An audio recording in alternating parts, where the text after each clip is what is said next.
Hello, good evening, happy Diwali সবাইকে। কালী পুজোর অনেক অনেক শুভেচ্ছা, দিওয়ালির অনেক অনেক শুভেচ্ছা, অনেক ভালোবাসা আমার তরফ থেকে তোমাদের সকলকে। তোমাদের জীবন যেন আলোয় আলোয় ভরে উঠুক, আনন্দে ভরে উঠুক, এই কামনা করেই আজকের ভিডিওটা আমি স্টার্ট করছি। আমাদের এখানে আজকে কালী পুজোর প্রথম দিন। আজকে কালী পুজোর এখানে আমাদের উদ্বোধন হয়েছে, মিশনের মহারাজ এসে উদ্বোধন করেছেন, আর কিছু অনুষ্ঠানও হয়েছে, উদ্বোধনী সঙ্গীত কিছু অনুষ্ঠান হয়েছে বাংলা। তো সেগুলো তোমরা দেখো, যতটা পেরেছি ক্যামেরাবন্দি করার চেষ্টা করেছি, তোমাদের সাথে শেয়ার করেছি। তোমাদের কিরকম লাগলো আমাকে জানাতে কিন্তু একদম ভুলো না। আর আজকে দিওয়ালি প্রতি বছর যেরকম হয়, এবছরের দিওয়ালিটা একটু অন্যরকমই। তার কারণ হচ্ছে একটা চিত্রাং ঝড় যেটা আসতে চলেছে, আর এসে হয়তো গেছেও। এবারে আমাদের এখানে হয়তো সেভাবে ক্ষয়ক্ষতি হয়নি, কিন্তু অন্যান্য জায়গায় যথেষ্ট ক্ষয়ক্ষতি হচ্ছে, বাঁধ ভেঙে যাচ্ছে কোথাও কোথাও। তো সেটা নিয়ে এটা খুবই একটা দুঃখজনক ব্যাপার, কারণ কালী পুজো, অমাবস্যা, ঝড়, সূর্যগ্রহণ সবটা একসাথে পড়েছে।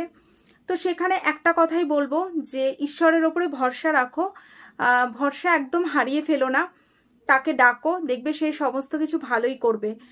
আর সবাই খুব ভালো থেকো, সুস্থ থেকো, সাবধানে থেকো অবশ্যই, কারণ বাইরের ওয়েদার একদম ভালো না।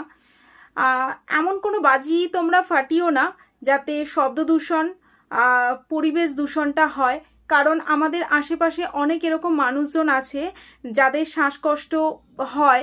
তো বাতাসের মধ্যে যদি এরকম বারুদের গন্ধ মিশে থাকে, তো সেই সমস্ত মানুষদের খুব কষ্ট হয়। তো তাদের কথা ভেবে এগুলো একটু তোমরা মেনে চলার চেষ্টা করো।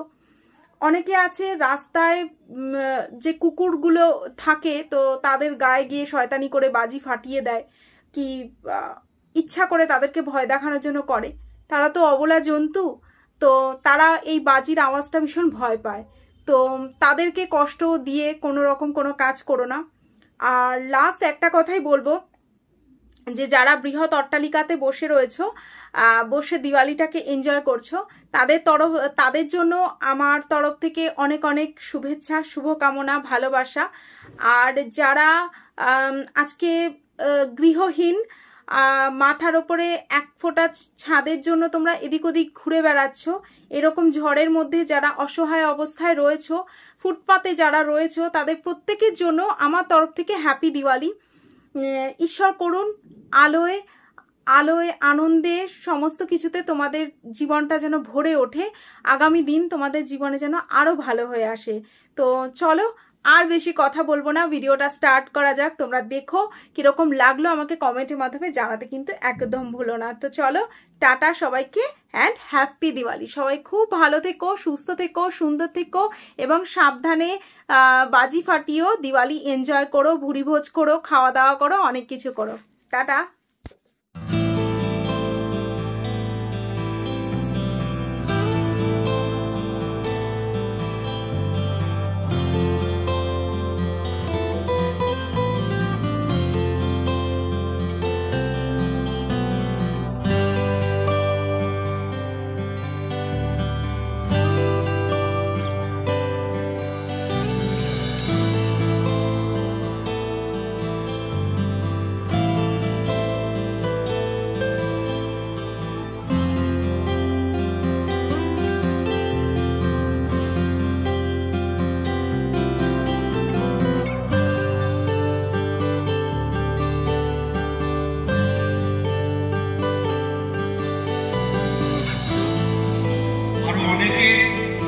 মহারাজ অত্যন্ত ব্যস্ত থাকার দরুন তিনি উদ্বোধন করবে, তিনি ফিতেটা কেটে তিনি চলে যাবেন। তো এর জন্য তাকে আমরা বেশিক্ষণ এখানে রাখছি না, তিনি ফিতেটা কেটে চলে যাবেন। ইতিমধ্যেই তিনি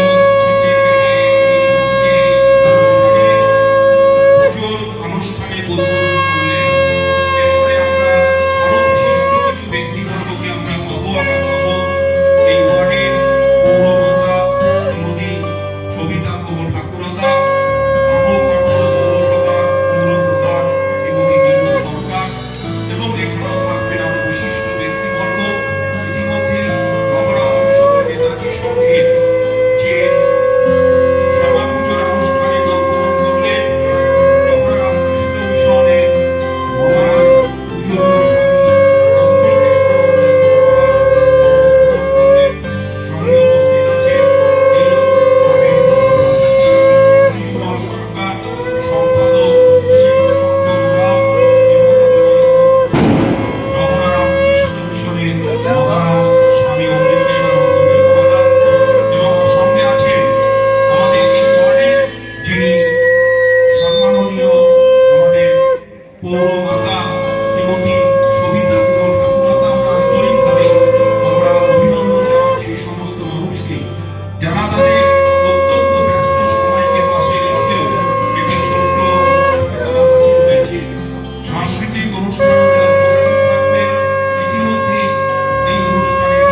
উদ্বোধন আমাদের অহরা রামকৃষ্ণ মিশনের মহারাজ স্বামী অম্বিকেশানন্দজি মহারাজ তিনি উদ্বোধন করলেন, ফিতে কেটে দান উদ্ঘাটন করলেন। আমরা আগামী দিনেও এই সমস্ত মানুষকে এর সঙ্গে আমরা পেতে চাই। আমি বলবো সভাপতি সুনির্মল সরকার ওখানে উপস্থিত আছেন, সম্পাদক শিবশঙ্কর রাও, পুজো কমিটির সম্পাদক কোষাধ্যক্ষ সহ যারা আছেন তারা অত্যন্ত আদরের সঙ্গে ভালোবাসা নিয়ে এই পুজোকে মানুষের সামনে তুলে ধরেছে। রয়েছে খড়দহ পৌরসভা, পৌর মাতা, এই ওয়ার্ডে যেখানে দাঁড়িয়ে আমি মহারাজকে পুষ্পস্তবক দিয়ে বরণ করে নেবেন, পুষ্পস্তবক দিয়ে পুষ্প দিয়ে বরণ করে নেবেন মহাদেব ওরাও। সুনির্মল সরকার সভাপতি, তাকে মঞ্চে আসবার জন্য অনুরোধ করছি। পুষ্পস্তবক দিয়ে বরণ করে নিলেন মহারাজ অম্বিকেশানন্দজিকে। এরপরে 10 নম্বর ওয়ার্ডের পৌর মাতা শ্রীমতী সবিতা গুহ ঠাকুরতাকে পুষ্পস্তবক তুলে দেখবেন এই ক্লাবের সভাপতি সুনির্মল সরকার। সুনির্মল সরকারকে আমি বলবো সবিতা গুহ ঠাকুরতার হাতে ছোট্ট পুষ্পস্তবক দিয়ে তাকে বরণ করে নিতে। এই সমস্ত মানুষ আছে বলেই এত বড় আয়োজন, এত বড় সন্ধ্যার আমরা আয়োজন করতে পেরেছি। আমি মহারাজকে দু একটি কথা বলবার জন্য অনুরোধ করছি। ওম স্থাপকায় চ ধর্মস্য সর্বধর্ম স্বরূপিণে অবতার বরিষ্ঠায় রামকৃষ্ণায় তে নমঃ। জননীং শারদাং দেবী রামকৃষ্ণং জগদ্গুরু পাদপদ্মে তয় শ্রিত্বা প্রণমামি মুহুর্মুহুঃ। নমঃ শ্রী জ্যোতিরাজায় विवेकानंद सूरय सच्चित सुख स्वरूपाय स्वाभिनेतापहारिणे वसुदेव सुतं देवं कंसचानुरमर्दनं देवकी परमानन्दं कृष्णं वन्दे जगद्गुरुम्। अखण्डमण्डलाकारं व्याप्तं येन चराचरं तत्पदं दर्शितं येन तस्मै श्री गुरवे नमः।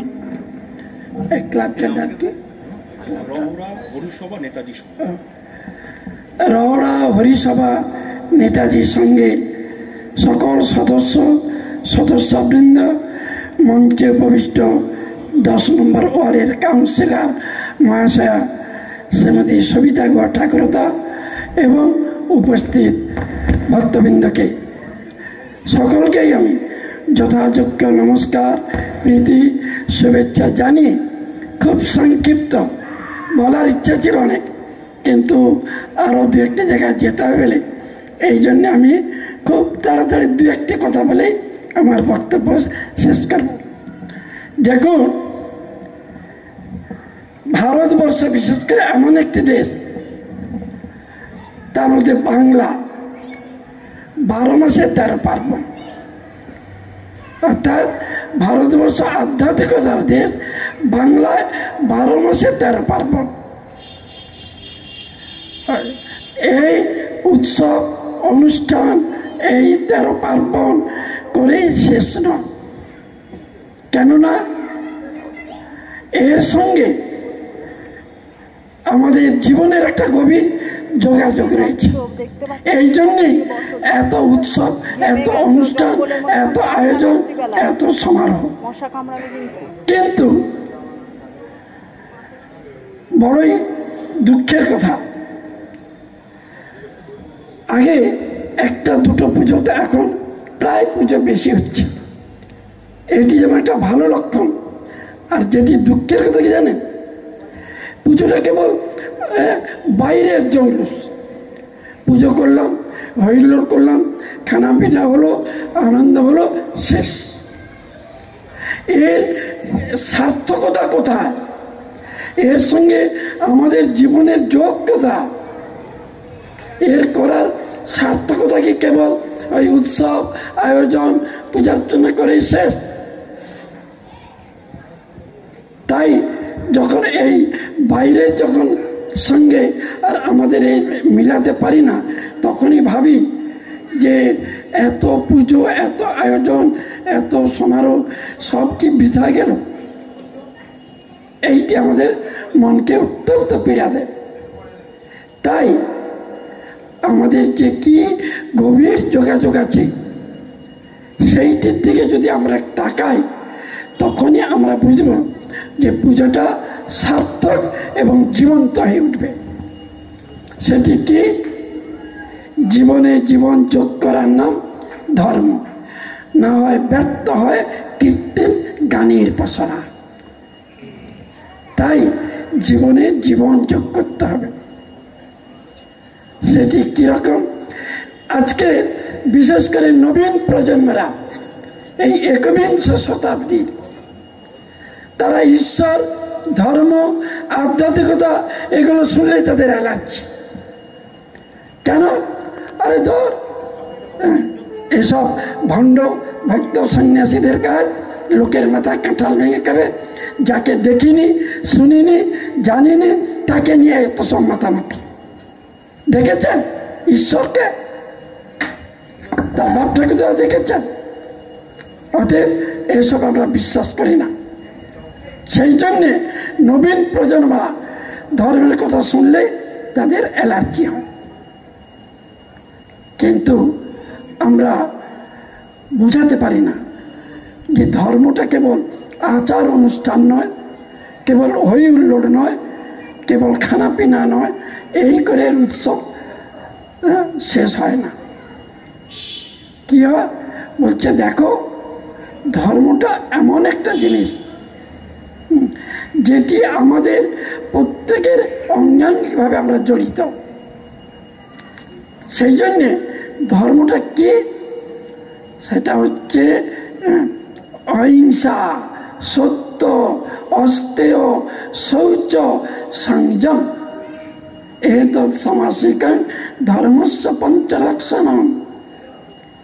এই গুণগুলি যার মধ্যে আছে তিনি প্রকৃত ধার্মিক, তিনি প্রকৃত ভক্ত, তিনি প্রকৃত সন্ন্যাসী। এই গুণগুলি অর্জন করলেই তবে আমাদের পূজা সার্থক এবং জীবন্ত হয়ে উঠবে।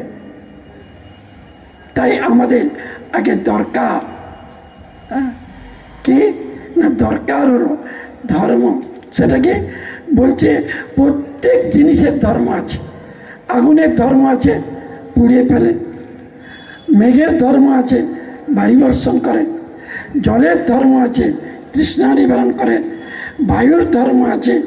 তাহলে এইরকম যদি আমরা বিশ্লেষণ করি, জীব জন্তু গাছপালা কীট পতঙ্গ প্রত্যেকের ধর্ম আছে, তারা টিকে আছে।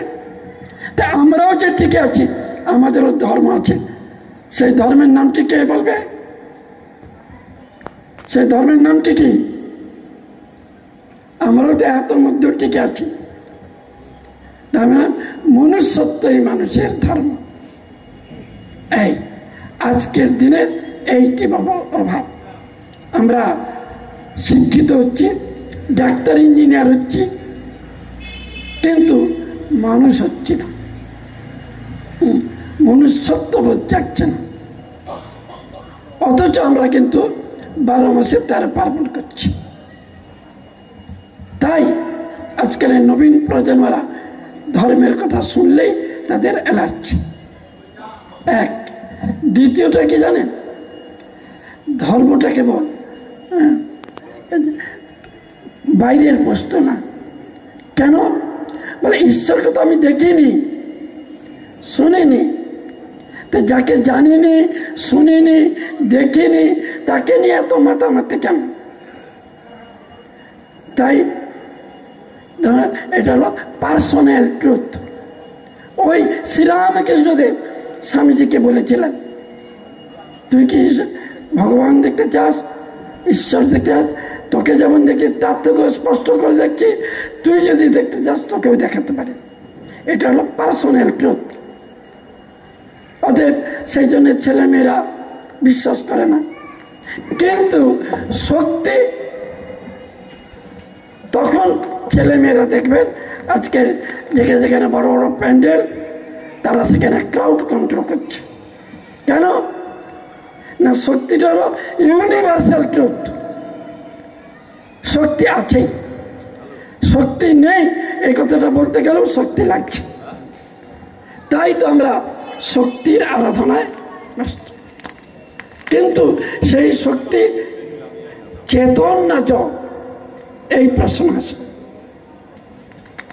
শক্তি চেতন, যা দেবী সর্বভূতেষু চৈতন্য বিধীয়তে, শক্তি চেতন। তাই তো আমরা শক্তির কাছে প্রার্থনা করি, তাই তো আমরা এসে মন্দির মসজিদ প্রণাম করি সেই চেতনের কাছে। সেখানে পাথরের প্রতিমা, মৃন্ময়ী প্রতিমা, এই বিশ্বাস আমরা করি না, করি জীবন্ত। সেই জন্যে আমরা সেই জীবন্তের কাছে প্রার্থনা করি। কিন্তু প্রার্থনা করেও কি হচ্ছে,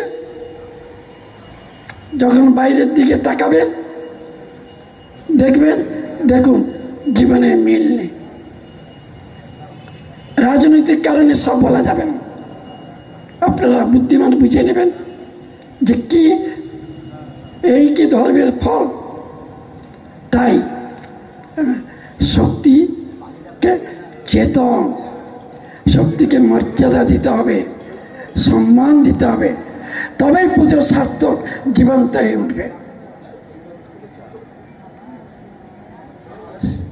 যদি আমরা শক্তিকে জোর করে ভোগ করতে চাই, তার পতন অবশ্যম্ভাবী। শুধু আজকের যুগে না, সেই রামায়ণের যুগে সীতাকে জোর করে রাবণ ভোগ করতে চেয়েছিল, স্বর্ণ লঙ্কা ছারকার হয়ে গেল। মহাভারতের যুগে ওই দ্রৌপদীকে কৌরব সভায় বড় বড় সব ছিলেন, পিতামহ ভীষ্ম, আচার্য দ্রোণ, যেই নারীকে লাঞ্ছনা করলেন, কৌরব বংশ ধ্বংস হয়ে গেল। এই আগে দুদিন আগে পুজো হলো, শুম্ভ নিশুম্ভ জোর করে শক্তিকে বশীভূত করতে ছিল, শুম্ভ নিশুম্ভ বধ হয়ে গেল। তাই শক্তিকে জোর করে বশীভূত করা যায় না। তাহলে কি করতে হয়? শক্তিকে মর্যাদা দিতে হয়। তাই শ্রীরামকৃষ্ণদেব এসেছিলেন ঊনবিংশ শতাব্দীতে। তিনি রেখে গেলেন যে একবিংশ শতাব্দীর যে এই সভ্যতা, এই যে উন্নতি টিকবে, আর টিকতে পারে না যদি না আমরা শক্তিকে মর্যাদা দিই। আজকের নবীন প্রজন্মরা বলে আর ধর্ম কি করছে, আমার মা দিন রাত মন্দিরে গিয়ে মাথা করছে, বাবার প্রমোশনও হয়নি, বোনের বিয়েও হয়নি, আমার চাকরিও হয়নি। আর যারা মানে না তরতর করে তাদের বাড়ি ঘর হচ্ছে। এই ফলে নবীন প্রজন্মরা এই জন্যে তাদের এত অ্যালার্জি। কিন্তু না, যে আমরা যে এত বলছি যে দেখো শক্তিকে যদি মর্যাদা না দিই তাহলে এই উন্নতি টিকবে না। আর তুমি যে উন্নতির কথা বলছো, ধর্ম ছাড়া উন্নতি হবে না।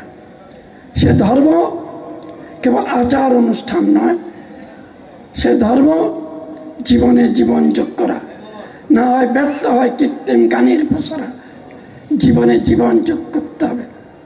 সেই ধর্মেরও অহিংসা, সত্য, অস্তেয়, শৌচ, সংযম। একটা মানুষের সঙ্গে একটা পশুর তফাৎ কি? তারও আহার নিত্য মৈথুন, আমার আহার নিত্য মৈথুন। 84 লক্ষ জনই করিয়া ভ্রমণ, তবে পেয়েছে দুর্লভ মানব জীবন। আর এই পশুবধ করে কাটিয়ে দিলাম।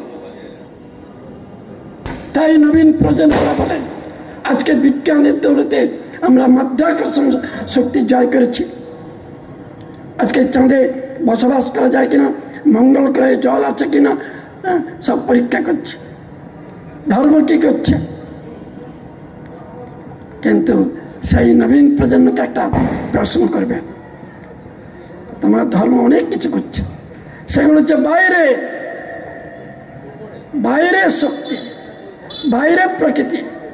অন্ত প্রকৃতিকে তুমি জয় করেছ, তাহলে বুঝবো তুমি বীর। তুমি আজও ইন্দ্রের পিছনে রিপুর তাড়নায় তাড়িত একটা মেয়ে মানুষ দেখলে ওই পশুর মতো তোমার জিভে জল আসে। কি তুমি এত গর্ব করছো? তাই এই হচ্ছে সেই বীর যিনি নিজের অন্তর প্রকৃতিকে জয় করেছেন। শ্রীরামকৃষ্ণদেব, তার না ছিল লেখাপড়া, না ছিল রূপ, না ছিল ঐশ্বর্য, বিশ্বের লোকে সাথে প্রণাম করছে, হাঁটুর উপর কাপড়, খোঁচা খোঁচা দাড়ি। কেন? অন্তর প্রকৃতিকে জয় করেছে।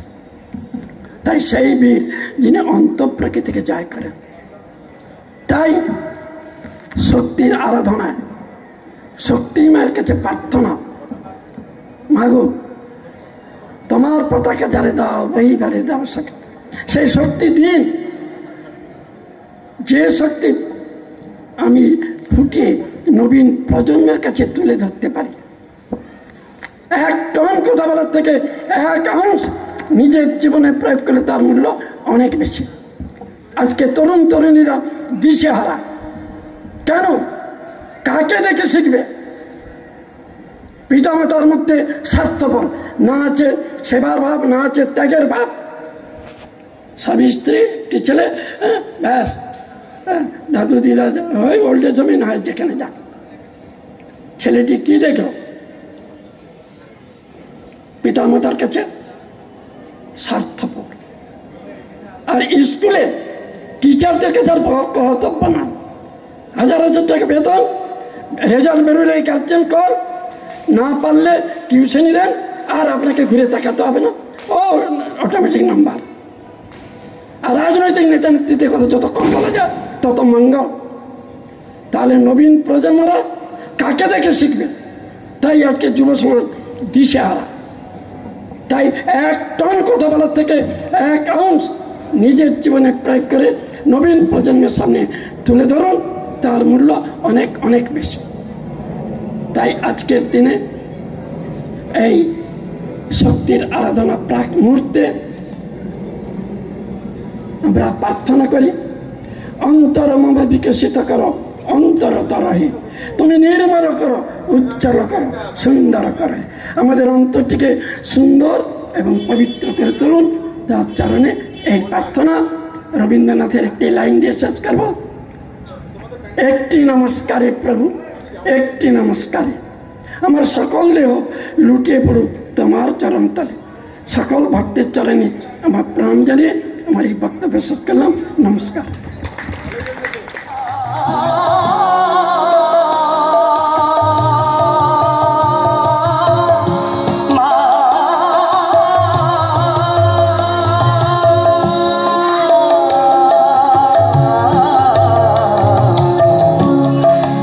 আমার